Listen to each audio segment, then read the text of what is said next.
नमस्कार साथियों, स्वागत है आपका हमारे YouTube चैनल में। आप बिहार की किस जगह से हमारे समाचार सुन रहे हैं, कृपया कमेंट बॉक्स में लिखकर हमें जरूर बताएं। साथ ही हमारे चैनल को सब्सक्राइब करना ना भूलें। पटना से प्रस्तुत है बिहार के प्रादेशिक समाचार। समाचारों के साथ में रजनी शुक्ला। पहले मुख्य समाचार। बिहार सरकार ने दिल्ली के एक कोचिंग संस्थान में 3 छात्रों की मौत के बाद राज्य के सभी कोचिंग संस्थानों की जाँच के आदेश दिए। संघ लोक सेवा आयोग ने ट्रेनी IAS अधिकारी पूजा खेड़कर के चयन को रद्द किया। भविष्य में सभी परीक्षाओं में शामिल होने पर लगाई रोक। कृषि मंत्री मंगल पांडेय ने कहा, राज्य में कम वर्षा के कारण किसानों को हो रही परेशानी के मद्देनजर दिया जा रहा है डीजल अनुदान। और पेरिस ओलंपिक में PV सिंधु, लक्ष्य सेन, सृजा अकुला और दीपिका कुमारी का शानदार प्रदर्शन। भारत के लिए कई और मेडल की उम्मीद जगी। अब समाचार विस्तार से। शिक्षा मंत्री सुनील कुमार ने सभी जिलाधिकारियों को अपने अपने जिलों में कोचिंग संस्थानों की जांच के आदेश दिए हैं।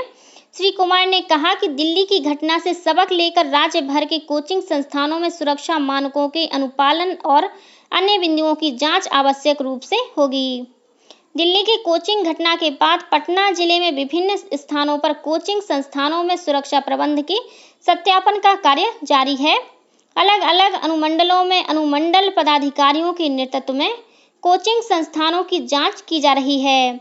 इस दौरान कोचिंग संस्थान में लाइसेंस, अग्नि सुरक्षा व्यवस्था और आकस्मिक स्थिति से निपटने के इंतजाम की जांच की गई। इधर पटना के जिलाधिकारी डॉक्टर चंद्रशेखर सिंह ने कोचिंग संचालकों के साथ बैठक की।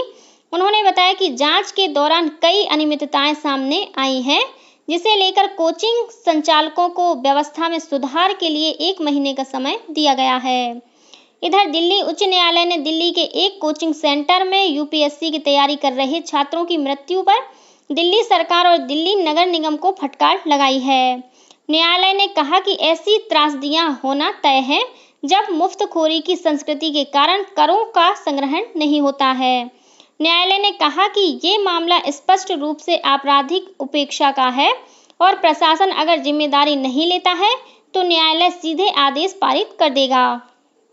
कृषि मंत्री मंगल पांडेय ने कहा है कि राज्य में किसानों को डीजल अनुदान उपलब्ध कराया जा रहा है।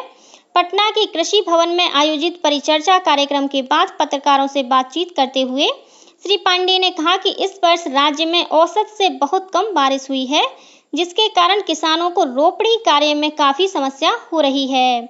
उन्होंने कहा कि किसानों को राहत पहुंचाने के लिए मुख्यमंत्री के निर्देश पर डीजल अनुदान दिया जा रहा है।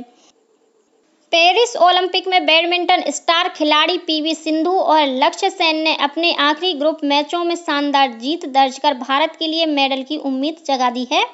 सिंधु ने अपनी प्रतिद्वंदी क्रिस्टीन कुबा को सीधे सेटों में 21-5, 21-10 से हराकर प्री क्वार्टर में प्रवेश कर लिया।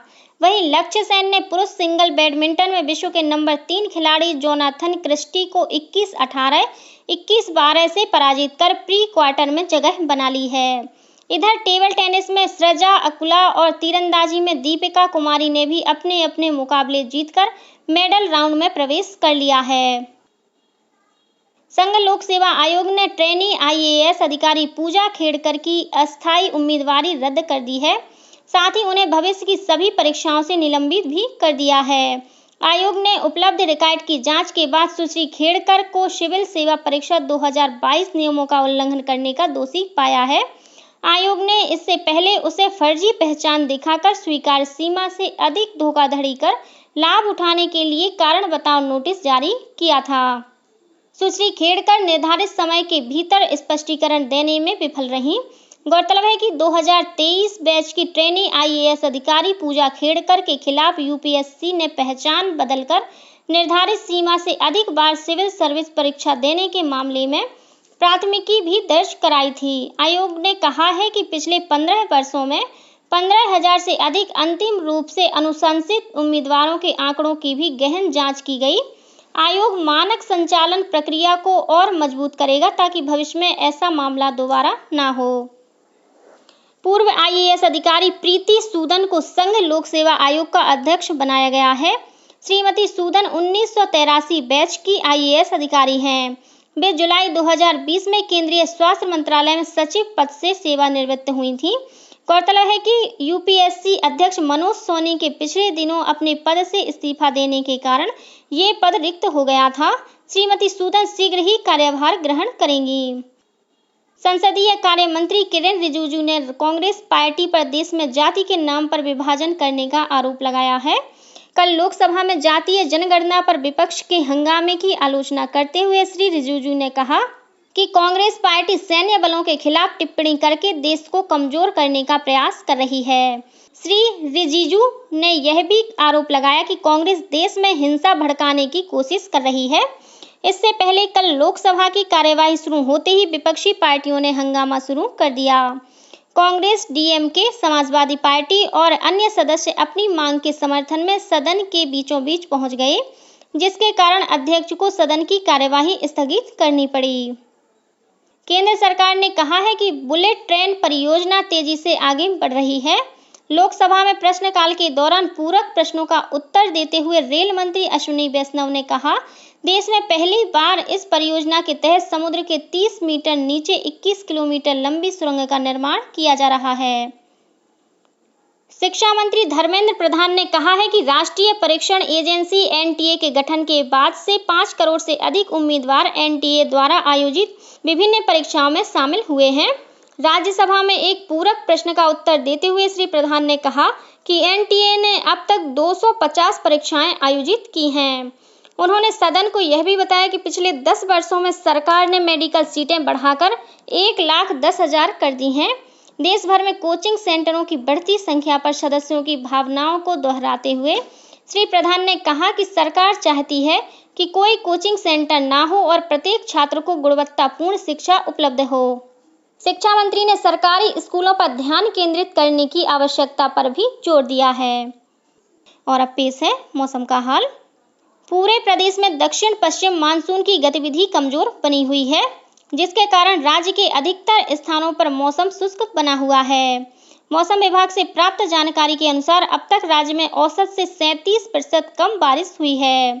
मौसम विज्ञान केंद्र पटना की वैज्ञानिक ने बताया कि अगले 2 दिनों के दौरान पटना समेत राज्य के दक्षिणी भागों में कुछ स्थानों पर मध्यम वर्षा की संभावना है। वहीं प्रदेश के उत्तरी भागों में हल्की वर्षा हो सकती है। पूर्णिया पुलिस ने लाइन बाजार स्थित ज्वेलरी शोरूम में पिछले दिनों हुई करोड़ों की लूट कांड का खुलासा किया है। पुलिस अधीक्षक उपेंद्र नाथ वर्मा ने बताया कि इस मामले में अब तक 4 अपराधियों को गिरफ्तार किया गया है। उन्होंने बताया कि पकड़े गए अपराधियों ने पटना के बेऊर जेल में डकैती की योजना की और बाहर के अपराधियों की सहायता से घटना को अंजाम दिया। पुलिस अधीक्षक ने कहा कि एसटीएफ और जिला पुलिस की 10 टीमें अलग अलग जगहों पर छापेमारी कर रही हैं। जल्द ही घटना में शामिल अन्य अपराधियों की भी गिरफ्तारी हो जाएगी।